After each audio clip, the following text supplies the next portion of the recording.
Okay, so we started off this discussion of problem solving agent by looking at the definition of problem solving agent. Now we know that different types of problems, different kinds of puzzles I can actually, or toy problems I can represent using the problem solving agent definition of problem. Okay, to define problem I require initial state, I require the possible actions in a particular state, I should be able to define the transition model, I should be able to define the goal test, and there should be some notion of path cost, depending on which you will select which node to expand from the next generation in order to search for the goal node. So these are the 5 things which are bundled as single component called as a problem. Once I define a problem, I just need to use the algorithm that we saw last time. I'll just show that algorithm so that it is imbibed in your mind. So we'll look at this algorithm again and then we'll go for the next topic. I'll just remove everything, otherwise you don't feel reading it again. Okay, and I'll just pull it down. So this is the algorithm that the simple problem solving agent uses in order to find the action sequence that will find and execute action sequence that lead you to the goal node. Okay, so percept initially is taken and it will return an action, a single action will be returned, and this particular function is called again and again. 4 static variables are there. Persistent means static variable. Over the different calls, their values are preserved. Sequence is the first one, SEQ, which is sequence of actions. Initially, that sequence is going to be empty. Second is state. This is some description of the current world state. Then there is a goal. Okay, a goal initially which is null, so there is no goal set initially, and then there is a problem which is the formulation of the problem. Now the algorithm starts with step number 1, which does this. It updates the current state of the world based on the percept. Okay, so this is the world state or maybe environment state if you want to compare it with the earlier agent architecture that we saw. So the state of the environment is obtained. We check if the sequence is empty, that is the action sequence is empty, means we do not know what actions to take upon the environment. So second is this step. So first time when I'm calling this function, I will be definitely having this condition true, that is the action sequence is empty. So I'll go to the step number 3, which formulates the goal. So goal formulation, we saw that that's the first thing before you do anything else in a problem solving agent. Next thing you do once you have formulated goal is from the state and the goal that you have formulated, from the current state and the goal that you have formulated, you formulate the problem. You formulate the problem. So goal state से current state से मुझे initial state मिल जाएगा, goal से मुझे what I can define goals. Next thing that I can do is I can actually know the actions that are possible, how to define those things. So this problem I can consider it's something like a class. Okay, it's something like a data structure class wherein there are attributes and then there are certain functions. So ये problem जो है वो एक class की तरह होगा. It will have that kind of thing, that can kind of a physical resemblance. The next thing that we do is once we know the problem, I will do a search on the problem for the action sequence. So ultimately what I'm trying to do is I'm trying to do a search on the problem in order to get the action sequence. That is what I am trying to do. Now we'll take an example look at how this happens just in a while. But before that, what's the next thing we do after getting the action sequence? Once I get the action sequence, I just curiously check whether the action sequence is failure. That means it's empty. The action sequence is failure, that is it is empty. It means I can't apply any action to the environment, and the search has predicted that there is no solution sequence. Action sequence leads to the goal node. I can't reach the node. So if the problem is like a 8 puzzle problem, that means from the state that you are in, you can't reach the goal node. That is what the failure will return. If the problem is of like configuration problem, there means there is no possible, so search has returned that there is no possible configuration of the board that satisfies the criteria. So this is what the sequence being failure means for us presently. Okay, if the sequence is not failure, then there must be an action, so I have to return the action. So where I'll come out of this particular block. So this is the step number 5, this is the step number 6. So step number 6 will be executed only when the sequence fails. Once this condition is tested, I'll come out over here if the condition is not true, that is, it is false. That means sequence has certain actions. So if the sequence has certain actions, I will remove the first action. I will reassign remaining actions as the variable sequence and return the action. So this is what the algorithm returns. So these are the 8 steps in which the algorithm runs. So after the first time this runs and this particular inner loop, control sequence executes, second time when this particular function is called, at that time I only see a percept, I get the state. Since the sequence is not empty, even though I'm getting the percept, it's of no use to me. And that is what we said 2 lectures back, that once I formulate the problem, I solve the problem, I just put a blind eye to what is happening, because I know the environment is static and deterministic and discrete. Okay? That is why this is possible. लेकिन अगर dynamic environment होती तो आपको ऐसा करना उचित नहीं होता, आपने ऐसा करना उचित नहीं होता. That is what you need to remember. Okay, now going back to the discussion where we were, we will just look at कि 8 puzzle problem है. ये सर्च जो फंडा है वो क्या है, वो हम लोग एक एग्जाम्पल को देख के अंडरस्टैंड करेंगे. And that example is this particular thing. So I just need to cut this off. I'll bring it to the board.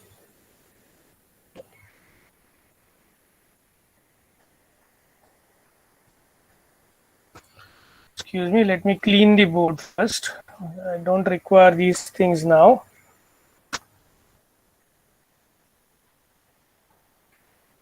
Okay, we'll talk about N-Queen's problem in a much details afterwards. फिलहाल मैं जो आपको दिखाना चाहता हूँ, that is a bit different. Oh, okay, it has been refreshed. Fine.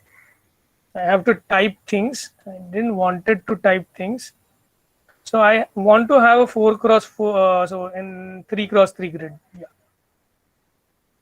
this is 3x3 grid where the numbers are to be arranged. Okay, and the possible arrangement, current possible arrangement of numbers, I'll just have that is something of this sort. 1. Okay. Here is a 2.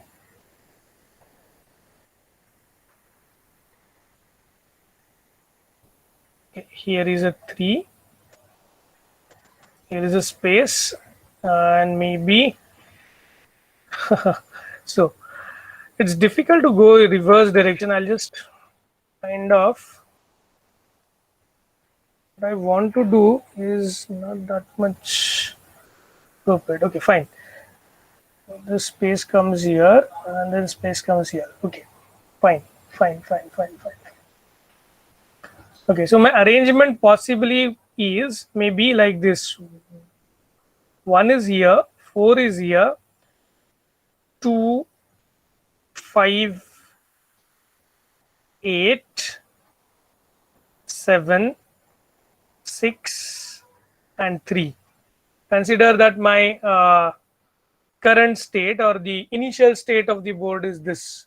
Now, how the state space works, that is what we want to adjudge, or we want to understand how exactly state space search works. Okay, So in this particular scenario, what are the possible actions that I get? So I will be testing whether this matches the goal state. So this is my goal state. I'll just remove the nqueen thing from the board. All the nqueen things should go off. Talk about them later. Actually, I had made these boards, 4x boards, so that it won't take time, but then there's a problem now. Fine, let it be. So this is 1, 4, 2, 3, space 5, 6, 7, 8. This is the current scenario of the board. So board current state is like this. And say suppose I test it against the goal state. So my goal test is going to get failed. As my goal test fails, what the search algorithm would do is it will now expand the current node. So current node is this, current state is this, and I have to expand this. So how many alternative I do have? First alternative is bring this space up. Second is to bring it down sideways. So two sideways movements are there and two movements up and down are there. So there are 4 alternatives. So I may actually get 1 space 2, 3, 4, 5 and 6, 7, 8 as my first move, or I may have other 3 moves. Okay, there might be 3 other moves. I may actually take this space here, I may take this space here, or I may take this space downwards. Now, as a so this I actually did this because this actually gives you solution in 2 steps. Okay, I took this example because this gives you solution in 2 steps. If you follow this path, if you follow this path, the second step would be to take this space this side. Here also there are 2 opportunities, taking space here and taking space here. Now I can actually take one of the things. Say suppose I take this step first, which organizes the numbers, I guess, in the order 3, 4, 5, 6, 7, 8. Okay, so this is the, here is the space. Now this is kind of the solution that we were looking at, right? This is the solution node or goal node. Goal node, yes, 1, 2, 3, 4, 5, 6, 7, 8. But now the how this search algorithm would work. Search algorithm might actually select any one of these 3 nodes as first node to evaluate. Then it will have further wave going down towards the other nodes. So this entire space that I'm generating of multiple states in terms of a tree is referred to as state space. And that search that we said, so problem is input and the search will return me an action sequence. So what action sequence this particular thing is going to return me? It is going to tell me that you need to move space up and then move space left. Up left is going to be my answer, and then that particular problem solving agent is going to actually execute them in order to arrive at this particular configuration. So this is what the problem solving agent works like. So I wanted to actually explain you this. This is not a right way to explain. I know that I could have chosen a better example and better representation. I'll definitely do that later, but at the moment, I guess I've made my point. My point is, I actually can lead to very quickly to a very large state space where I want to navigate that state space one level at a time and then reach the solution. Now the solution is lying at level number 2. So if I want to actually reach to this solution and if I've organized the state space like this, so ये level के बाद मुझे ये 4 node check करने पड़ेंगे and then I reach the level 2 where I will have to test each and every node at this level to know whether they are goal node or not. You can consider that there are 4 branches at this level. For this node, there are 2 branches, but any in-between node may have more than 2 up to 4 branches. Maximum there could be 4 branches. 4 branches कब होंगे? जब आप center में आपका space होगा. If your space is at left side, left middle or right middle or top middle or bottom middle, you will have 3 branches. at that particular node. Okay, and if you are at corner, sorry, if you there are three branches, and if you are at corner, there are two branches, two branches to such nodes. So at max, I can have 2, 3, or 4 branches, 3 possibilities, depending on what state I am in currently, where the space is currently. Depending on that, I may lead to or navigate to approximately 10 to 18 nodes in order to solve this problem. If I'm doing it in a phased manner, that is, search every node in level 0, then search every node in level 2, then search every node in level 3. If I go like this, it is going to take me a lot of time. But if I choose a proper intelligent way of navigating this state space, I may lead or I may get to the solution very quickly. So that is what I wanted to make a